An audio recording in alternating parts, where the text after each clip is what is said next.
हे जे मोकळं आहे त्या पदावर निवृत्त IPS अधिकारी मीरा बोरवणकर मॅडम यांची नियुक्ती तरी करण्यात यावी, नाहीतर निवृत्त IAS मध्ये मेधा गाडगीळ यांची नियुक्ती तिथं करण्यात यावी।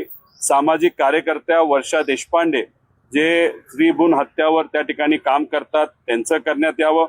मनीषा गुप्ते यांची तरी करण्यात यावी। कुणीही करा, पण राजकीय व्यक्ती त्या महिला आयोगावर बसला नाही पाहिजे याची दक्षता सरकारकडनं त्या ठिकाणी करण्यात यावी अशी एक विनंती करतो। आणि त्याच्याच बरोबर आपण जर बघितलं तर सातत्याने होतं असं की फास्ट ट्रॅक कोर्ट तुम्ही निर्माण करा, लवकरात लवकर न्याय देण्याचा प्रयत्न करा, पण आजचं जर आपण तिथं रूल बुक बघितलं तर त्याच्यामध्ये त्या कायद्यामध्ये कुठेही फास्ट ट्रॅक कोर्टला तिथं प्रोव्हिजन नाहीये, त्याला स्पेशल परवानगी लागते।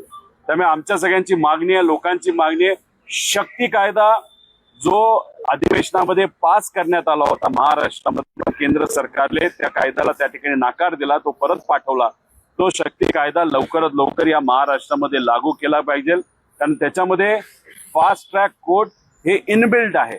म्हणजे तिथल्या तिथं लगेचच्या लगेच प्रत्येक केस, पॉस्कोची केस असू द्या नाही केस असू द्या, तिथल्या तिथं त्याला एक रूल बुक आहे, त्याच्याच बरोबर एक कमिटी निर्माण केली जाते या बाबतीतला फॉलोअप करण्यासाठी। आणि बरेच जे काही वेळ आहेत तर तो वेळ मर्यादा या कमी केल्या आहेत तपासापासून सगळ्या। त्यामुळे शक्ती कायदा या महाराष्ट्रामध्ये आणण्यासाठी सरकारने प्रयत्न करावे। आम्ही सुद्धा अराजकीय पद्धतीने त्याला तर आधी पाठिंबा दिलाच होता, याच्या पुढे त्या ठिकाणी पाठिंबा देऊ।